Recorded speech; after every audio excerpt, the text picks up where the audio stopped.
지키셨고 주의 발 날 위해 박히셨으니 이제는 내가 사는 것이 아니요 오직 주를 위해 사는 것이라.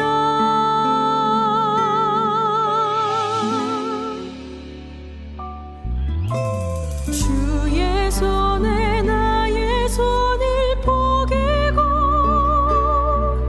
또 주의 발에 나의 발을 포개요. 나 주와 함께 죽고 또 주와 함께 살리라. 영원토록 주 위에 살리라. 주의 손에 나의 손을 포개고 또 주의 발에 나의 발을 포개요. 나 주와 함께 죽고 또 주와 함께 살리라. 영원토록 주 위에 살리라. 주 위에 살리라.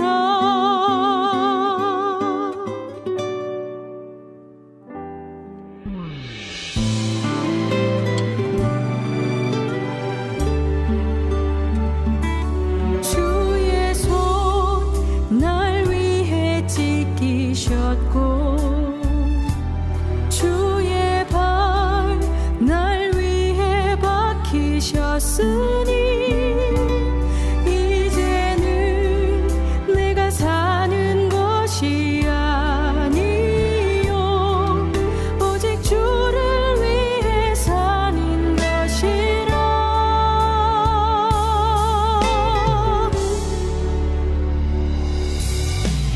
주의 손에 나의 손을 포개고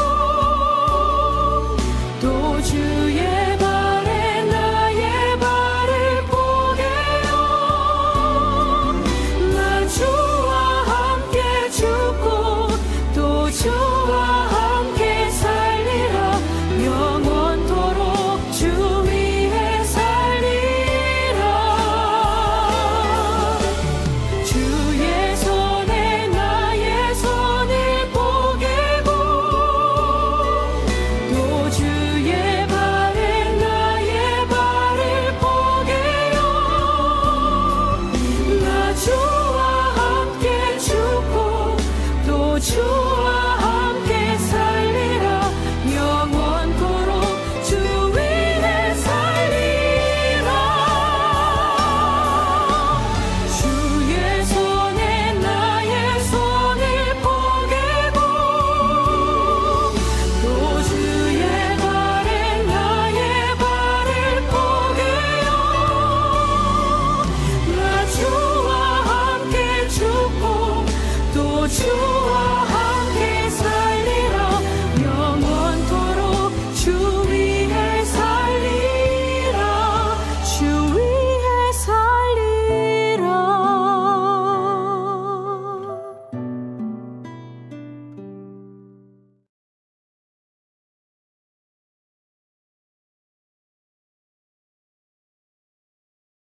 예배에 참석하신 모든 분들을 주님의 이름으로 환영하고 축복합니다.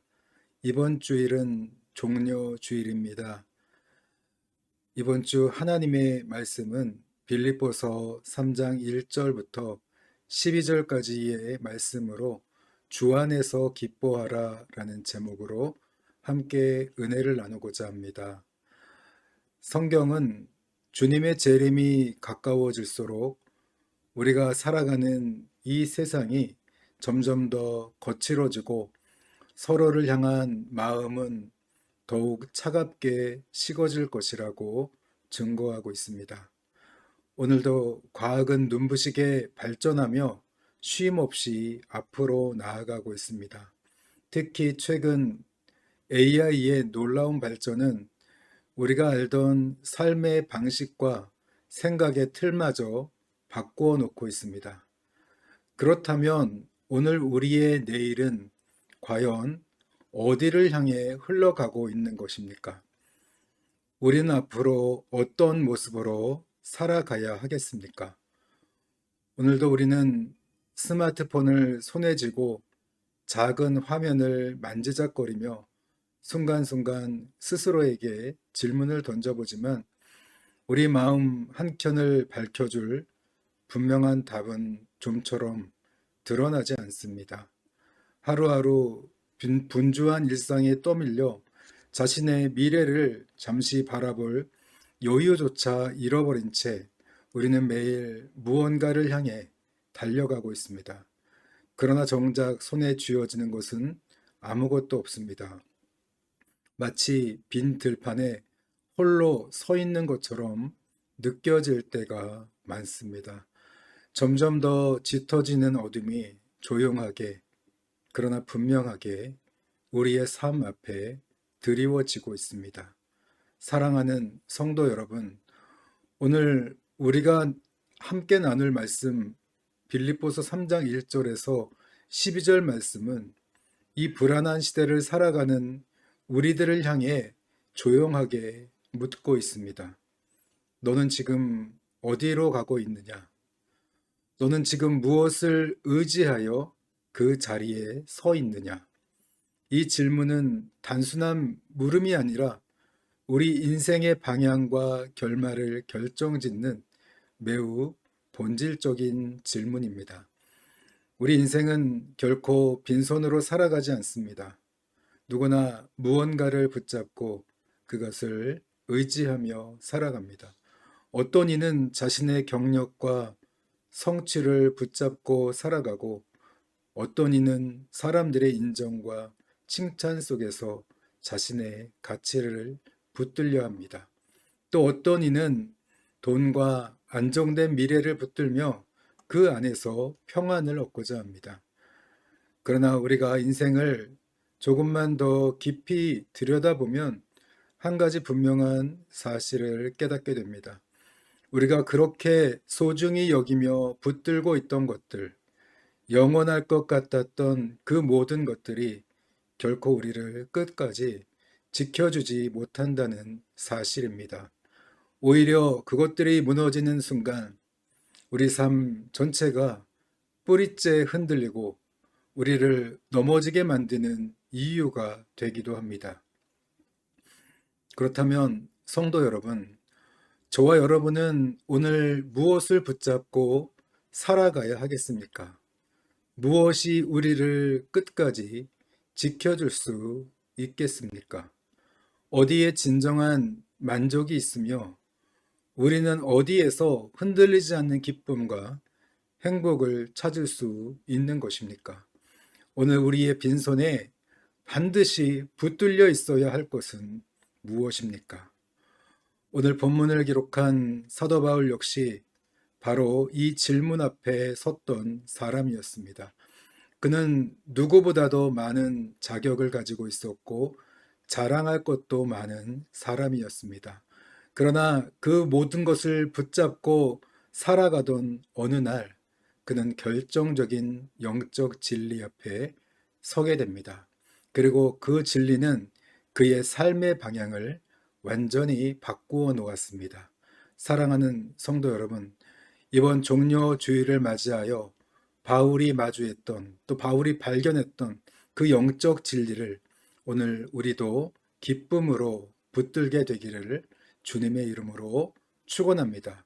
우리 다 같이 3장 1절 말씀을 읽겠습니다. 끝으로 나의 형제들아 주 안에서 기뻐하라. 너희에게 같은 말을 쓰는 것이 내게는 수고로움이 없고 너희에게는 안전하니라. 사랑하는 성도 여러분, 바울은 1절에서 우리에게 아주 중요한 한 가지를 강조합니다. 같은 말을 쓰는 것이, 같은 말을 쓰는 것이, 곧 바울이 성도들에게 반복해서 전해온 말씀이 있다는 것입니다. 그것은 바로 주 안에서 기뻐하라는 말씀입니다. 주 안에서 기뻐하라. 바울이 반복해서 증거하는 이 주 안에서의 기쁨은 세상에서 얻을 수 있는 세상에서 오는 기쁨이 아닙니다. 환경에서 오는 기쁨도 아니고 세상의 조건이 만들어내는 기쁨도 아닙니다. 오직 주 안에서 주님 안에 있을 때만 누릴 수 있는 기쁨입니다. 그래서 바울은 다시 말합니다. 주 안에서 기뻐하라. 다시 말하노니 주 안에서 기뻐하라. 그렇다면 왜 바울은 이 말씀을 반복해서 강조하는 것입니까? 왜 이 같은 말을 계속해서 성도들에게 전하는 것입니까? 바울은 그 이유를 분명하게 말합니다. 그것은 이 말씀이 우리 영혼을 안전하게 지켜주기 때문입니다. 사랑하는 성도 여러분, 기쁨은 단순한 감정이 아닙니다. 이 기쁨은 우리의 신앙을 지키는 힘이며 우리의 영혼을 안전하게 보호하는 울타리와 같습니다. 또한 2절에 보면 우리의 신앙이 잘못된 방향으로 흐르게 될 때 또 이 주 안에서의 기쁨을 빼앗기게 되는 그 이유를 우리들에게 보여주고 있습니다. 이제 2절을 통해 우리의 기쁨, 이 주 안에서의 기쁨을 무너뜨리는, 무엇이 이 주 안에서의 기쁨을 무너뜨리는지 우리 함께 살펴보겠습니다. 2절 말씀을 같이 읽겠습니다. 개들을 삼가고 행악하는 자들을 삼가고 몸을 상해하는 일을 삼가라. 삼가라, 삼가라, 삼가라. 바울은 이 말을 3번이나 반복합니다. 왜입니까? 그것은 이 복음을 왜곡하는 자들이 있기 때문입니다. 매우 위험한 것입니다. 본문에 나오는 개들, 행악하는 자들, 그리고 몸을 상해하는 일은 복음의 진리를 왜곡하는 거짓 교사들을 가리키고 있습니다. 당시 그들은 이방인 성도들에게 이렇게 가르쳤습니다. 너희도 할례를 받아야 한다. 율법을 지켜야만 구원을 받을 수 있다. 즉, 예수 그리스도만으로는 부족하고 무언가를 더해야만 구원을 얻을 수 있다고 가르쳤던 것입니다. 예수만으로는 부족하다. 율법을 더 지켜야 한다. 사랑하는 성도 여러분, 이 말씀이 무엇을 의미하는지 아십니까?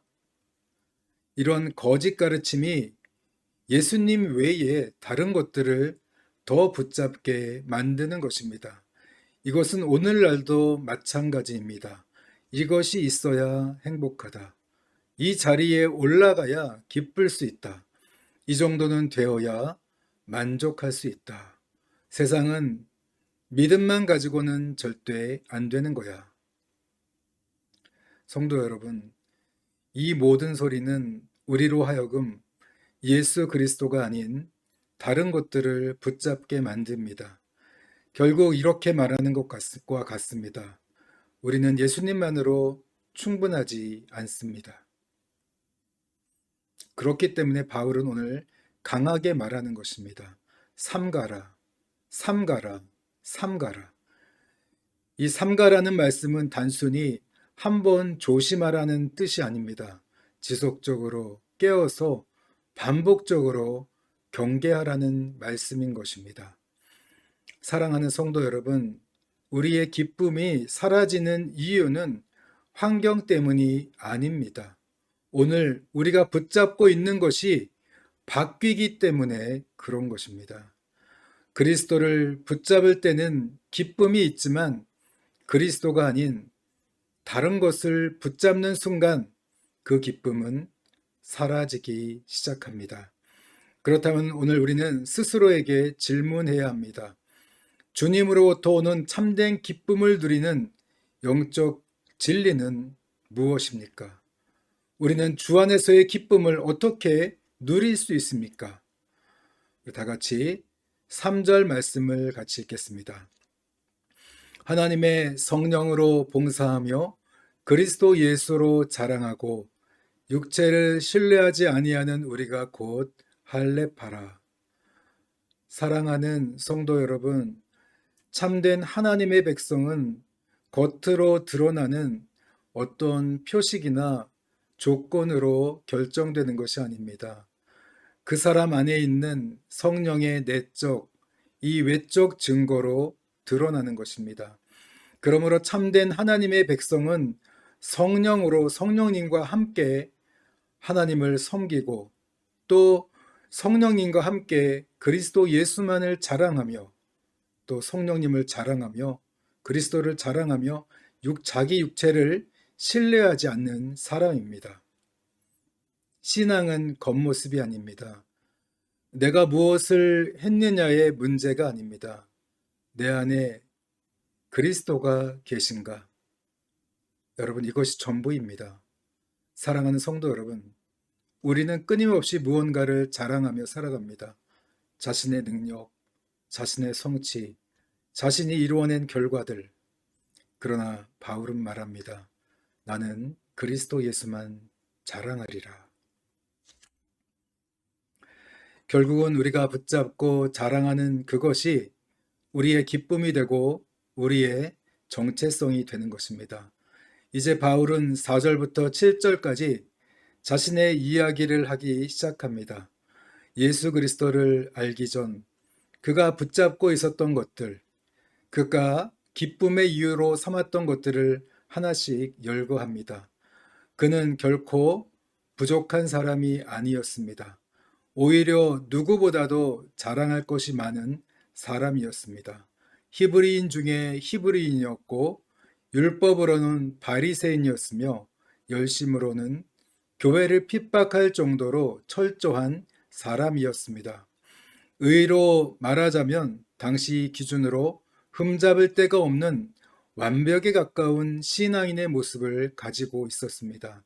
그는 할례를 자랑했고 종교적 전통을 자랑했으며 자기의 열심과 노력으로 쌓은 그 모든 것들을 당당하게 내세울 수 있는 사람이었습니다.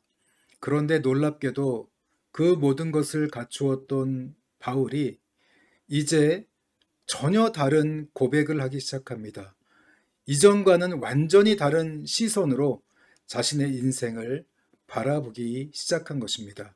그리고 마침내 8절에서 아주 충격적인 고백을 합니다.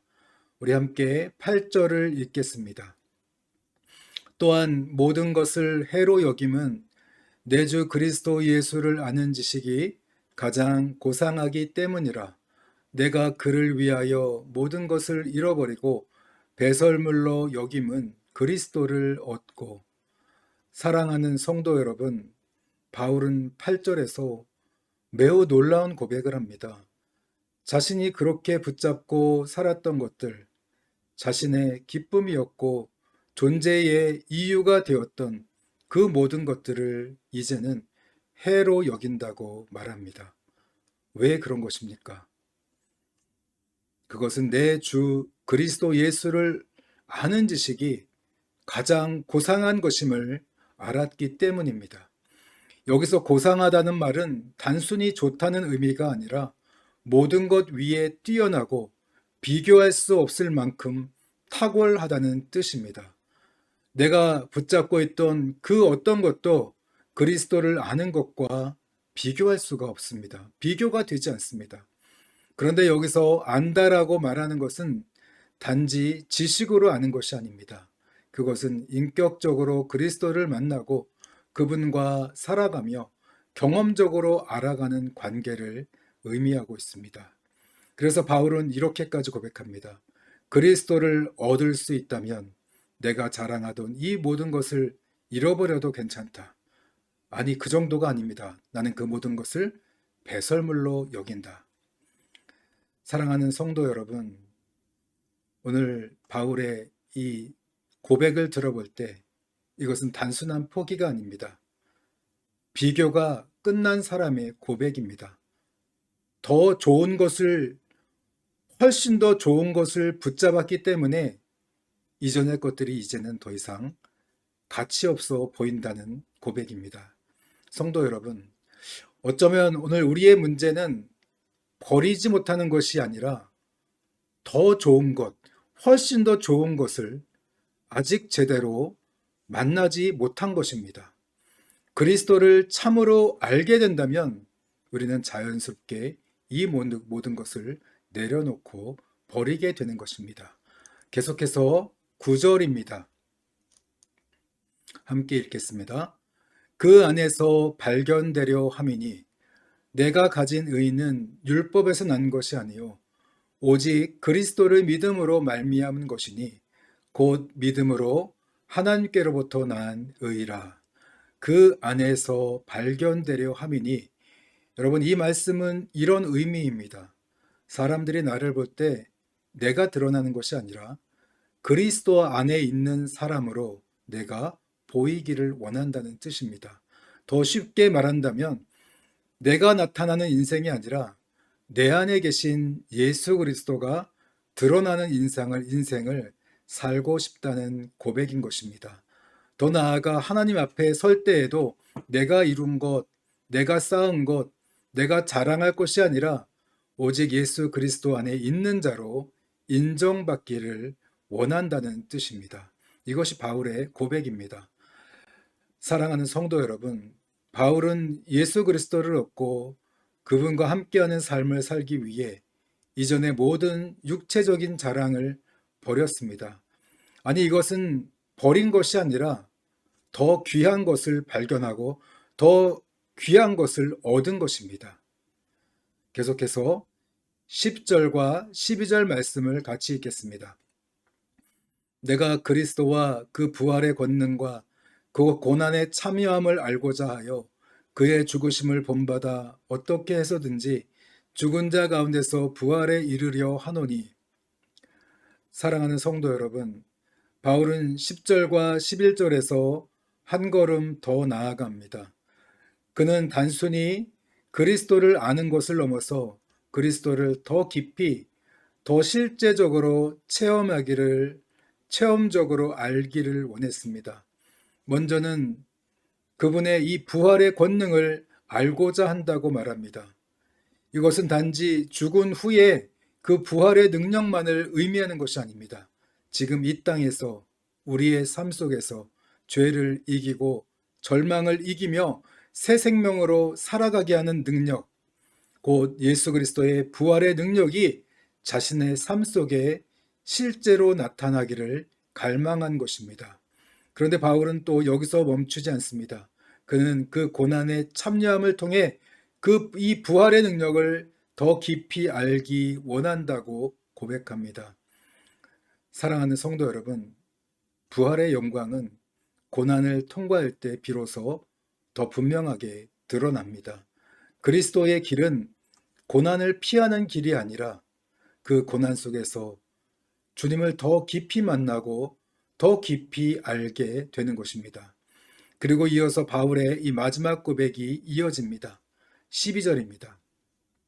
내가 이미 얻었다 함도 아니요 온전히 이루었다 함도 아니라 오직 내가 그리스도 예수께 잡힌 바 된 그것을 잡으려고 달려가노라. 12절에서 바울은 고백합니다. 나는 아직 완성된 사람이 아니다. 나는 아직 도달한 사람도 아니다. 그러나 나는 분명히 붙잡힌 사람이다.